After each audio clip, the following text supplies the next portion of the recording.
तो आज के वीडियो में हम आवर्ती मीटर के बारे में बात करेंगे। यानी कि अपना जो पॉइंट चल रहा था वो पॉइंट अपना था इलेक्ट्रिकल मेजरिंग इंस्ट्रूमेंट, उसके अंदर आवर्ती मीटर के बारे में आज अपन बात करने वाले हैं। तो मैं सुनील पारिक हर्षित चौधरी के साथ टीएससी क्लासेस में आपका हार्दिक स्वागत करता हूँ। तो देखते हैं आवर्ती मीटर। तो सबसे पहले बात करता हूँ मैं आवर्ती मीटर के प्रकार के बारे में। आवर्ती मीटर के 3 प्रकार होते हैं, देखिए कौन कौन से। एक तो होता है यांत्रिक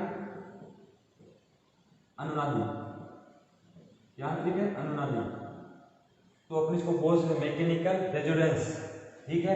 दूसरा होता है विद्युत अनुनादी, विद्युत अनुनादी आवर्ती मीटर, यानी कि इस मीटर को अपन इलेक्ट्रिकल अनुनादी को बोलते हैं रेजोनेंस, इलेक्ट्रिकल रेजोनेंस आवर्ती मीटर यानी फ्रीक्वेंसी मीटर भी अपन बोल सकते हैं। तीस जो अपने आता है वो आता है अपना इलेक्ट्रॉनिक्स, इलेक्ट्रॉनिक्स प्रकार का। अपने आवर्ती मीटर के 3 प्रकार होते हैं, कौन कौन से? यांत्रिक अनुनादी, विद्युत अनुनादी और इलेक्ट्रॉनिक्स प्रकार का। इसका जो दूसरा नाम होता है वो होता है अपना रीड टाइप, रीड टाइप।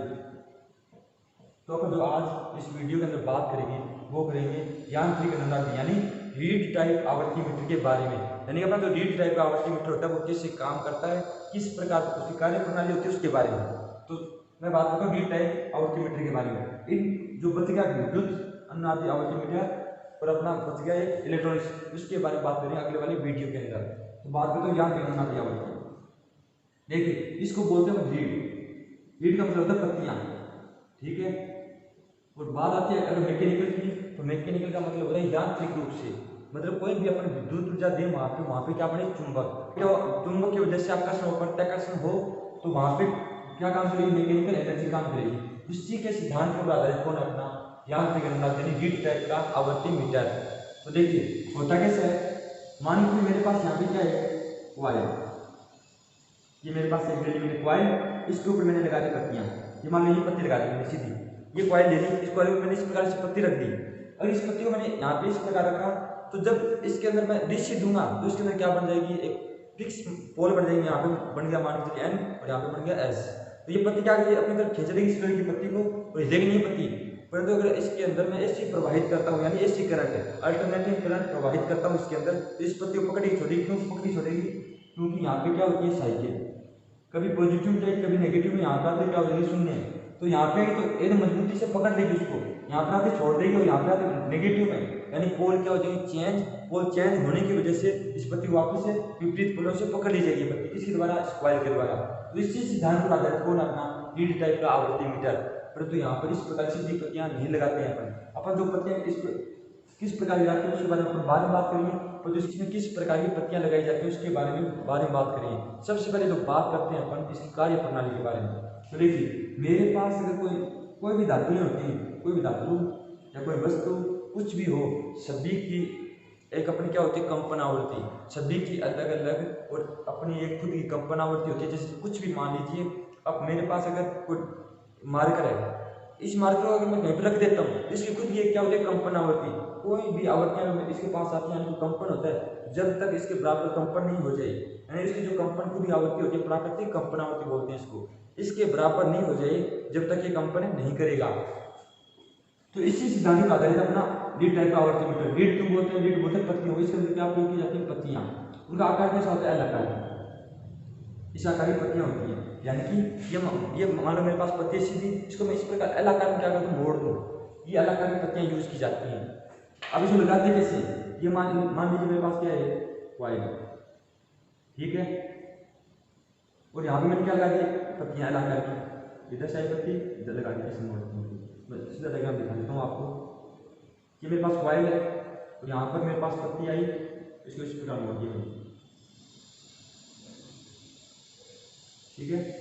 मैं 3 पत्तियां लगा देता हूँ यहाँ पे, ये हो गई मेरे पास पत्तियां। इन पत्तियों को सभी को एक साथ बांध दिया जाता है पीछे से, यानी कि एक लंबी छड़ लेते हैं, इस लंबी छड़ के साथ इन पत्तियों को, ये मैंने लंबी छड़ है, मान लो मेरे पास 4 पत्ती, इस पत्ती इस प्रकार बांध दिया जाता है पीछे से, ठीक है। और ये पत्तियां यहाँ जब हम बांध रहे हैं इनको, यहाँ पे दूरी क्या रखी जाती है ज़्यादा, दूरी क्यों ज़्यादा रखी जाती है? मान के चले पास से बांधता हूँ तो पत्ती कंपन नहीं करेगी, दूर से बांधा तो ये पत्ती आगे से क्या कंपन करने के लिए फ्री होगी ताकि कंपन कर सके, इसीलिए मैंने इसको दूर से बांधा है। तो यहाँ पे क्या मेरे पास कुंडली, इसके अंदर मैं क्या लेता हूँ एसी, जब इसके अंदर एसी दूंगा तो ये जो रोड लगाएगी थी सीधी, इसके अंदर क्या बनेगा, विपरीत प्रकार का चुंबकीय क्षेत्र बनेगा, वो उसको खींचने की कोशिश करेगा।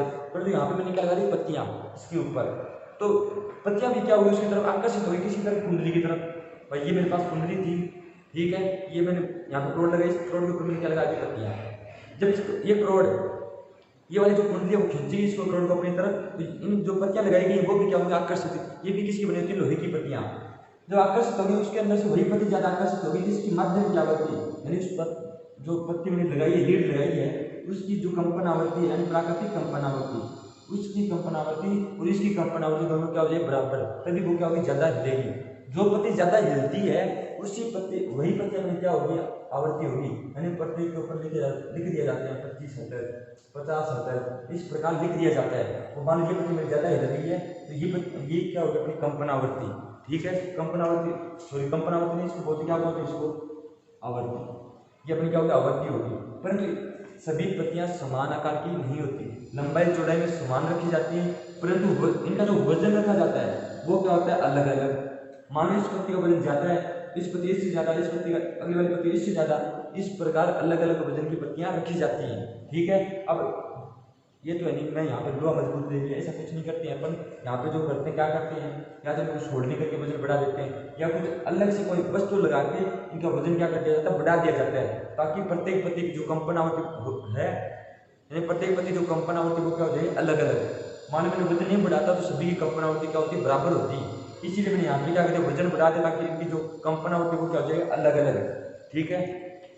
अब मैं बात करता हूँ, ये थी थोड़ी बहुत कार्य प्रणाली, तो इससे पहले मैं बात कर लेता हूँ एसी और डीसी के बारे में। ये मेरे पास क्या है, एसी, ये मेरे पास क्या है, डीसी। आप सभी को पता होना चाहिए डीसी जो आवृत्ति होती है वो क्या होती है, शून्य। डीसी हमेशा स्ट्रेट चलती है, परंतु जो अपने पास एसी होती है उसकी क्या आवृत्ति है, साइकिल। तो इसकी आवृत्ति कुछ भी हो सकती है, अपने फिक्स नहीं होता भाई आवृत्ति 50 से 60, परंतु अपने इंडिया में जो मानक आवृत्ति वो कितनी होती है, 50 हर्ट्ज होती है। और ये अगर 3 पेज है उसके अंदर भी कितनी होगी, 50 हर्ट्ज। अब ये दोनों आवृत्ति मेरे पास कितनी, 50-50, परंतु कई बार क्या होता है, आवृत्ति भिन्न भी हो सकती है, परिवर्तित हो सकते हैं आवृत्ति कितनी, ±3%, ठीक है। यानी कि अपनी जो आवृत्ति होती है इंडिया की 50 हर्ट्ज आवृत्ति होती है, उसके अंदर परिवर्तन हो सकता है, 3% घट भी सकती है और 3% बढ़ भी सकती है। ये देखिए अपने आवृत्ति के बारे में बात। अब जो बात करते हैं अपन वो करेंगे, यानी कि अपना जो ये मीटर होते हैं वो किस प्रकार बनाए जाते हैं, किस प्रकार होते हैं, इसके बारे में। यानी कि ये वाला जो मीटर था आपको मैं बता दूं, रीड टाइप का आवृत्ति मीटर, इसके अंदर जो पत्तियां रखी जाती हैं, मान लो इस पत्ती में सीधा कर देता हूं, इस प्रकार मैं सीधा कर दिया, यहाँ पे मैं इसको मोड़ा हुआ लिख देता हूँ, इस पत्ती को मोड़ा हुआ यहाँ पे, ठीक है। इस पत्ती को मैंने इस प्रकार मोड़ दिया आकृति में।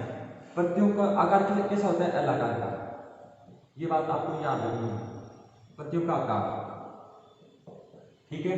अब बात करें इस पत्ती के बारे में। इस पत्ती की जो चौड़ाई होती है, क्या होती है चौड़ाई, वो रखी जाती है 4 mm, ये होता है इसका फिक्स मान।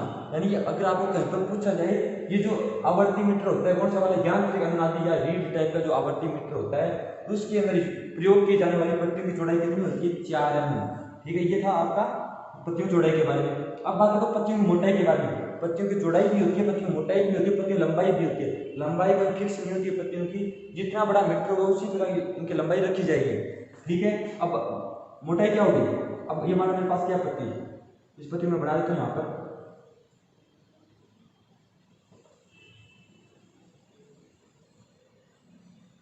ये तो चौड़ाई ये वाली, ठीक है। ये जो इसके दिख रहा है आपको मोटाई, मोटाई भी बोल सकते हैं इसको अपन। ये मोटाई कितनी होती है इसकी, 0.5 mm, कितनी रखी जाती है, 0.5 mm इसकी मोटाई रखी जाती है। मोटाई होगी 0.5 mm और चौड़ाई कितनी होगी, 4 mm। ये थी तो मोटाई और चौड़ाई के बारे में। परंतु इन पत्तियों को जब मीटर के अंदर अपन स्थापित करते हैं, मान लो यहाँ पे मैंने क्या की, एक अलग पत्ती यहाँ पे लगा दी, दूसरी अलग पत्ती यहाँ पे लगा दी, तीसरी अलग पत्ती यहाँ पे, चौथी अलग पत्ती यहाँ पे, ठीक है। ये होगी मेरे पास पत्तियाँ, इनको मैंने यहाँ से जोड़ दिया, ठीक है। जब मैंने इनको यहाँ से जोड़ा, इन पत्तियों से दूरी रखी बीच की, वो कितनी रखी जाती है, 0.5 हर्ट्ज या 1/2 हर्ट्ज दूरी रखी जाती है। यानी कि आधी आवृत्ति चेंज होने पर, पूरी एक आवृत्ति नहीं, यानी कि अपनी जो एसी साइकिल होती है, जब आधी साइकिल हो जाएगी इतनी इनकी बीच की दूरी रखी जाती है।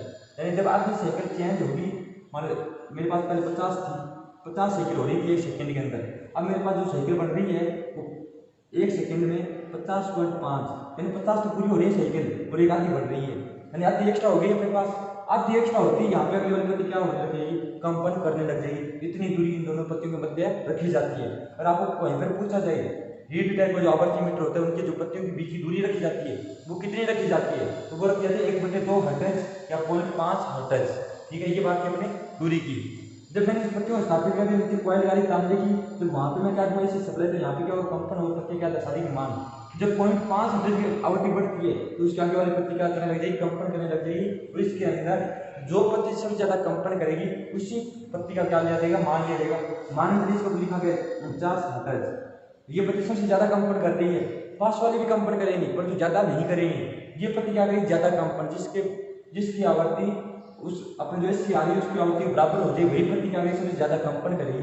परंतु ये भी क्या करेंगे, वो कंपन अवश्य करेंगी, पर इनका मान अपने को नहीं लेना। जो पत्ती सबसे ज्यादा कंपन करती है उसी का मान क्या कर लिया जाता है, ले लिया जाता है। ठीक है, अगर मान लो दो पत्तियां मेरे साथ बराबर कंपन कर रही हैं तो उन दोनों पत्तियों को मध्य का मान ले लिया जाता है। ठीक है, दो पत्तियां अगर मेरे साथ दोनों बराबर कंपन कर रही हैं तो उन पत्तियों के मध्य का मान ले लिया जाता है। भाई 0.5 रखेंगे, बीच दूरी कितने रखेंगे, 0.5। और यहाँ पे मान लो 49 है, यहाँ पे 49.5, यहाँ पे मैंने 49 लिख दिया, यहाँ पे 49.5 लिख दिया। इनके बीच दूरी कितनी है, 0.5। परंतु इन दोनों पत्तियां क्या कर रही है, दोनों बराबर हिल रही है, कंपन कर रही है। तो इनके कितना होगा, 0.25, यानी इससे आधा मान कितना होगा, 0.25। तो 0.25 इसमें जोड़ दो या इसमें से 0.25 से घटा दो, ये मान ले लिया जाएगा। इस प्रकार से 0.5 के टुकड़े करके बांट सकते हैं। ठीक है, ये थी अपने आवृत्ति मीटर के बारे में बात है। अब देखो मैंने अलग अलग मोड़ा पढ़ा, तो अभी पत्तियां कोई और कलर में लेता हूँ, मान लो ब्लैक कलर में मैंने पत्तियां ले ली, जब हिलेंगी पत्तियां तो अपने ब्लैक कलर दिखाई नहीं देगा। इसलिए इन पत्तियों के जो आगे का पेंट किया जाता है, अलग अलग जो आगे का पेंट किया जाता है वो किया जाता है व्हाइट कलर, स्पेरिकल का पेंट किया जाता है। क्योंकि स्पेरिकल का अवशोषण होना क्या होता है, स्पेरिकल अवशोषण कम होता है। ठीक है, व्हाइट कलर होता है वो अपने आसानी से दिख जाएगा। ब्लैक कलर और इसके अलावा जितने भी कलर होते हैं सारे, कोई कलर अपने दिखाई नहीं देता। ये था अपना रीड टाइप का आवर्ती मीटर। ठीक है, इन जितने भी आवर्ती मीटर होते हैं, कोई भी अपने पास आवर्ती मीटर होते हैं, अपने पास इलेक्ट्रॉनिक्स को छोड़कर, चाहे अपने यांत्रिक अनुनादी हो चाहे अपने पास विद्युत अनुनादी हो, सभी प्रकार के आवर्ती मीटरों पर वोल्टेज परिवर्तनों का कोई प्रभाव नहीं पड़ता। क्यों नहीं पड़ता, कि वोल्टेज परिवर्तन होगा तो आवृत्ति पर कोई प्रभाव नहीं पड़ेगा, कंपन उसी अनुपात में करेगी। ठीक है, यानी यहाँ पे जो चुंबक बढ़ेगी उसके अंदर जो कंपन आवृत्ति होगी, यानी एनुलस जो पोल चेंज होते हैं वो उसी अनुपात में चेंज होगी जिस अनुपात में आवृत्ति है। और आवृत्ति में परिवर्तन होता है तो मीटरों में मान में भी क्या हो जाएगा, परिवर्तन। इसलिए वोल्टेज परिवर्तनों से कोई प्रभाव नहीं पड़ता। इस वीडियो के अंदर अपन ने देखा आवर्ती मीटर यानी यांत्रिक अनुनादी आवर्ती मीटर, यानी रीड टाइप का आवर्ती मीटर। इन्हीं पत्तियों को क्या बोलते हैं, रीड टाइप होते हैं। इसलिए इस वीडियो क्या बोल दिया अपन ने, रीड टाइप का आवर्ती मीटर। वीडियो में अपन यहीं तक बात करेंगे। अगले वाले वीडियो में जो बात करेंगे वो करेंगे विद्युत प्रकार का अनुनादी आवर्ती मीटर के बारे में। मैं आशा करता हूँ ये वीडियो आपको पसंद आया होगा। तो ये वीडियो आपको पसंद आया तो इस वीडियो लाइक कीजिए, शेयर कीजिए, हमारे चैनल को सब्सक्राइब कीजिए। Thank you guys.